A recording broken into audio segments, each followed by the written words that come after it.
And we're going to talk about the importance of people pleasing and how something like people pleasing, how it can affect you in a good way and a bad way. And over time, identifying, is it exhausting you or is it filling your cup up by the end of this? And I've definitely been hit with people pleasing tendencies in the past and still find them coming up, because I feel like people pleasing is a part of the self-development journey of identifying something, but actually being aware in the moments of, are you people pleasing, or are you doing this from a good intention because you want to do something? Because that's the key component here. I remember, young, it would come from places of, wanting to please mum and dad, if that was in sports, or if that was peers, if that was colleagues at work or the boss. All of these things actually align with people pleasing. And if you're doing it from a great core place, or you're doing it just because you've always done this people pleasing and it's been hardwired into you over time. And it's a vicious cycle, because if you are this person, you definitely know what I'm about to talk about, is that feeling of feeling resentment, feeling exhausted, feeling depleted, feeling trapped. And this all comes back from the people pleasing tendencies, and how a lot of people that I work with, including myself at stages, is overcoming this roadblock actually takes you to that new path, that new area where you can actually start to put yourself first and actually start to achieve the things which are in line with you, which is going to actually bring you closer to your purpose. So in this talk today, we're going to bring up and identify common patterns of people pleasing, and then I'm going to give you some opportunities today of how you can deal with this, how you can overcome it, and actually break the habit, because it is a habit. And obviously, depending on how long you've had this habit for, will actually identify how long it would take for you to remove this habit. But awareness is a key one in all of this. But there's this great saying, great quote by Penny Reed that says, "Don't set yourself on fire to keep others warm." And that, when I heard that, it resonated with me so much. Why am I always wanting to help other people and that really are not valuable in my life? But I'm always leaving myself last, feeling empty, feeling exhausted. And before you know it, you're starting to feel resentful to these people. Now, how can you overcome this? How can you do this? How can you fully charge yourself whilst living a life of fulfillment and contentment and being present with people, doing everything from an authentic background? So, I want to ask you this question, how many people can relate to this question, these questions I'm about to ask you, and, stages of this vicious cycle of people pleasing? For instance, what will they think of me? What if I say no? If I say no, what's going to happen? Will we still be friends? Will we still be friends? Wow, isn't that a powerful one? Saying that to someone, thinking that if you were to say no, will they get mad? Or if you are a person that doesn't like confrontation, or you struggle in that area, that you don't actually want to say what's important to you, you don't want to upset other people, so what you do is you just coast and you let people, walk over your boundaries at times. And just the deep one is, I wish I could say no. And, I've been there. And then when it does come there, when it does come out, if you ever get that stage of breaking point and it does come out, it comes out like word vomit. It literally comes out and it projects on that person's face. And they've gone from this person that has no boundaries, like they're looking at you going, you've got no boundaries. And then all of a sudden now you've come out of nowhere and create this strong, hard line and actually upset the person. So it's identifying how you can do this in a safe space, how you can do things and be effective on this journey. And, this is a key part of yourself as a person. So, the awareness, like I just mentioned, importance of recognizing people-pleasing behaviors. So the question I want to ask you right now is, when do I feel the need to please others? And how do you feel when you say yes to things you don't want to do? So these are two questions, how do you feel when do I feel the need to please other people? And how do I feel when I say yes to things I don't want to do? So, growing up for me, pleasing people was mum and dad. Pleasing people were growing up in comp high school and pleasing people in school and trying to feel accepted by other people. But that's a vicious cycle and actually comes back down to self-love of yourself, self-compassion of yourself, and putting yourself last, and the only person who struggles in these situations then is yourself. So these are big components in moving that needle forward and overcoming these things, because honestly, guys, when you can get this down pat, you feel very comfortable in your own skin. You know, and the next part of that is, you know, how do I feel when I say yes to something I don't want to do? And a lot of the times someone might ask you, hey, can you do this for me, please? And without even looking at your schedule, without even looking at what you've got ahead, you either try and cram it in there and make it work, or you just say yes without even looking at what you've got going on. And then the worst thing is then you commit to it, and then maybe you've made commitments to something else, and then you've got to send them that text message, hey, I can't actually do it. And you feel shit right now because you've committed to something, and that person's confused. Why would you say yes if you can't do it? This is just one analogy anyway. For me as well in particular, when I was playing sports as a kid, juniors, minis, and as you get older, you realize the importance of, I realized for a long time, playing well for me was actually a straight direction the mum and dad were going to be happy. So if I played well in sports, if I did, you know, achieve something which was a great accolade, I knew that made them happy. They would talk about me. Vicious circle is making mum and dad happy. Now, they never once said to me, you better play well to make them happy. But we create this as times. We create this, and it's understanding how we break that pattern. And this can happen in other areas, you know, social acceptance, pleasing people, going above and beyond. And it's normally for the people, not mum and dad, but it's normally for the people you do this for. It's people you don't you don't really care about. They're not in your inner circle, but we do it because it's wanting to be accepted. But the deep down thing is about being accepted to yourself. So, you know, setting boundaries. This is a big one on this journey of understanding yourself, is setting boundaries. So understanding your triggers is a crucial step in overcoming people-pleasing behaviors. Triggers can be specific people, situations, or internal emotions that prompt you to put others' needs above your own. By identifying these triggers, you can start to develop strategies to manage them effectively. So, you know, the triggers, what are your triggers? Is it family members who have high expectations of you? Friends who are overly dependent on you? Colleagues or bosses who exploit your willingness to help? So for a lot of people, when they're in work situations, is maybe they're new to the team, maybe they are a youngster and they've got a high position. They feel this need to go above and beyond, and anyone says anything, they drop of a hat, do it for them, because that's what's required. So that is essentially parts of it, you know, and have you realized everything I've spoke about right now is I've created it. No one has ever once said to me, you better do it. You know, the other one is, you know, family members is, I feel with a lot of families, there's no boundaries, because we can step boundaries in family dynamics, and it's okay to do that because we're family. But actually over time, voicing your opinion and saying, hey, that doesn't sit well with me, that doesn't, especially to family, is actually a really saving grace, because you see so many families fall out over these tendencies of high expectations on someone, or they should do this for me. And the emotions that come with this then is, you know, fear of rejection or criticism, guilt when not helping others. You feel guilty, even though you don't want to do it, you feel guilty for not doing it. And anxiety about being perceived as an unkind or selfish. I know growing up for me, my brother was the best of this. Or even when I was in Australia, I do 1,000 things for him. And then if I didn't do one thing, which was to help him, or I didn't want to do something, as I got older, I felt comfortable to do that, he'd call me selfish. And he knew my button. He knew my trigger.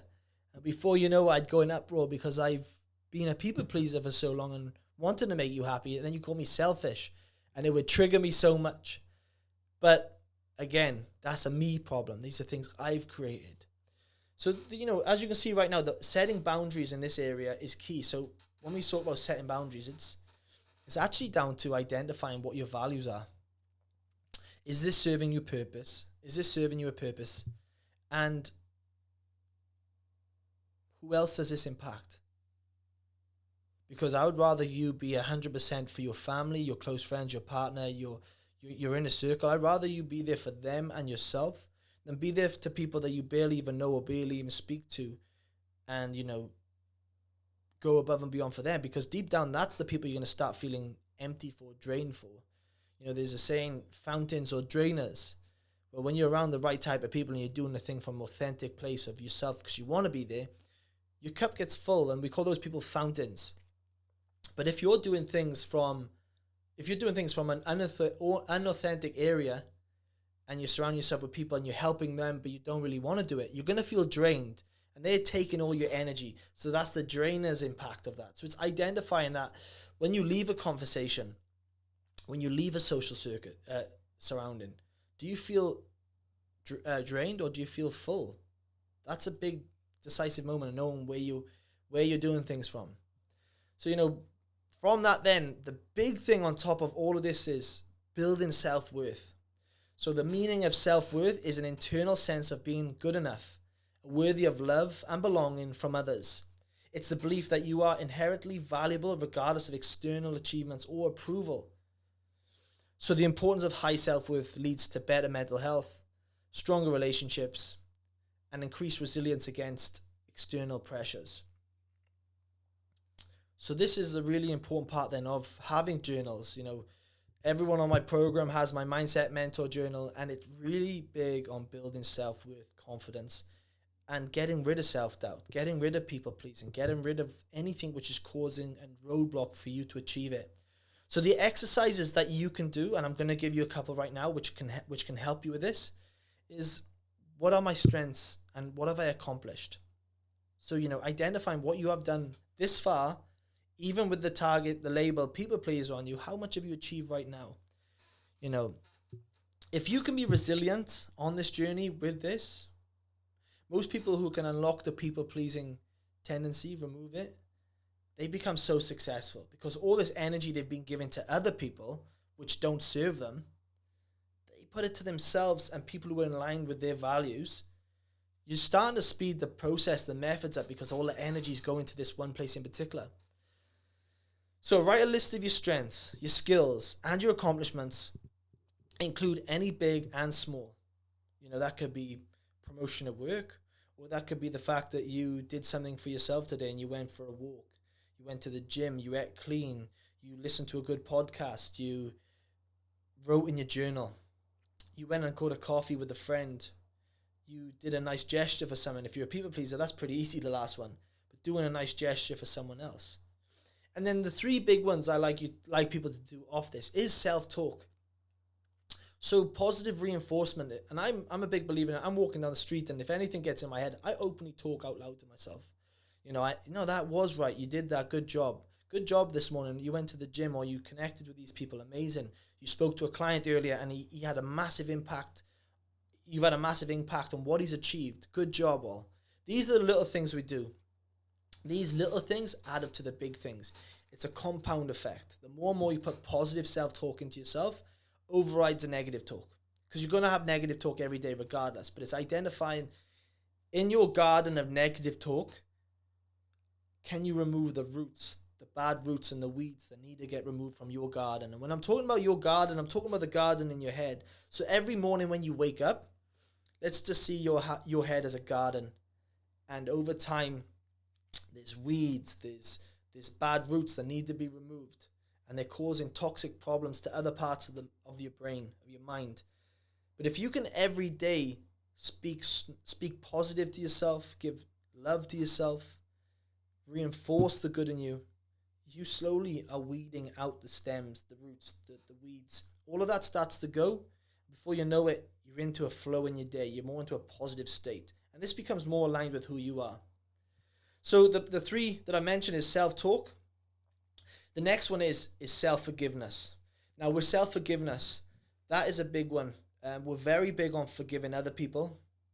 And I've been prone to this in the past, is not learning to forgive myself. And that's the hardest one, is learning to forgive yourself. And now on this journey, I'm going to give you a little story, and I'm going to explain to you right now how you can start to forgive yourself. So what it was, let's just say 7-8 years ago, an experience happened to me, a bad experience happened. Something out of my control, something out of my control happened. And I found myself really disappointed and hurt by that person. And over time, I learned to forgive that person. But let's fast forward then from that time, 3 years forward. I remember this one time I was driving in the car. And as I was driving in the car, I realized that this story from a couple of years ago come back into my head. And when it come back into my head, I started to create the scenario. I started to think in a negative state about what happened. And I started adding dragons to the story, essentially adding false parts to the story to create it even more.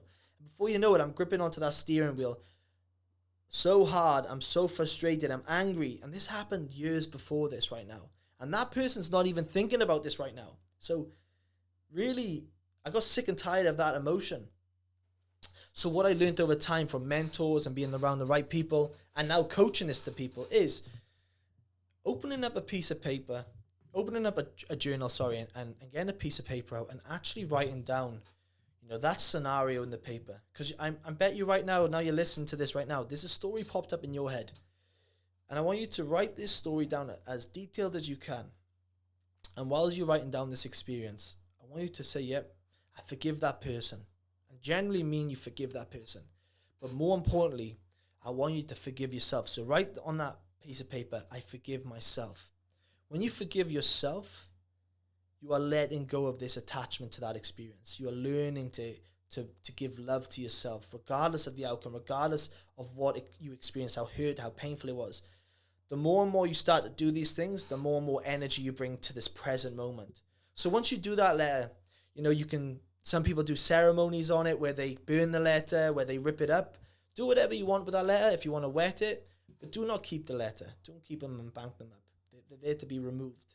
So that's what one technique I'd like you to try on this journey is writing that down and seeing what happens with you. Before you know it, there might be 5, 6, 7, 8, 9, 10 of these letters. Plus, trust me, I've done more than one. Learn to get comfortable with that. And the other one is checking in with the body. So the only way you're going to learn that you've grown as a person with people pleasing is actually checking in with the body in experiences.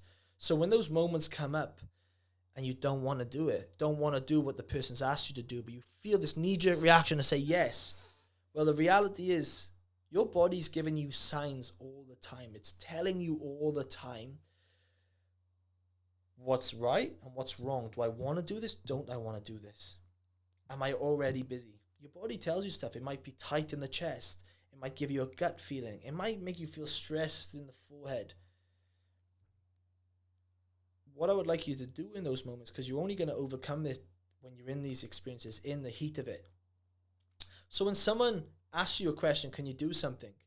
Without knee-jerk reaction of saying yes, pause for a minute. I'd like you to pause in that moment and breathe and just notice what your body's doing, because it will respond very quickly. Now, it's up to you whether to listen to your body, listen to your gut, as people say, or you go against it. But if you go against it, you degrade who you are. You give negative reinforcement back to yourself. Now, that's when people start to get sick. That's when people start to get stressed. That's when people start to get injured because they're holding stress in the body. And this is from our actions on a daily basis. Now, what I'd like you to do right now is in those moments is check in. Is there a tightness right here, right now? Have I said yes and I've hopped back in the car and I'm pissed off with myself? Identify these things. So they're your 3 key components from overcoming people pleasing: self-talk, self-forgiveness, and checking in with the body. And a big one, how you can check in with the body, is sitting there being still when you're not in those experiences, or going into a mindfulness state. If that's meditation, if that's sitting there breathing heavily, feeling what's going through the body. These are really, really big ones. And the last one. So you've been a people pleaser for a long time. You've been a people pleaser for a long, long time. And this is hardwired into you. And before you know it, you say, I am this person. You create this identity of yourself who walks around with you, but doesn't actually have a person, a body, but you just talk, yeah, I am this person. I am that person, So the next part of this now is being comfortable to say no.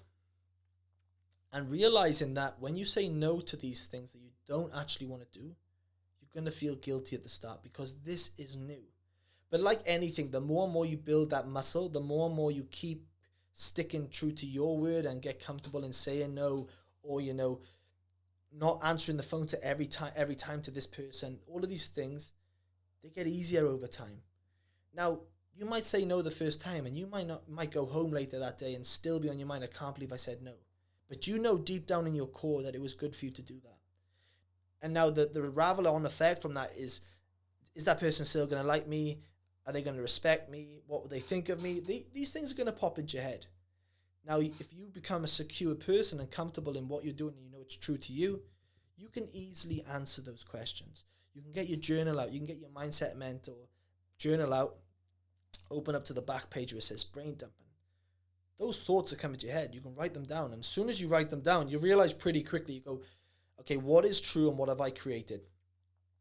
But this is how we create boundaries, guys. It's being comfortable in these moments. And, that's the key component to overcoming people pleasing. The more and more you get comfortable with this, the more and more you write those forgiveness letters, the more and more you become true to yourself.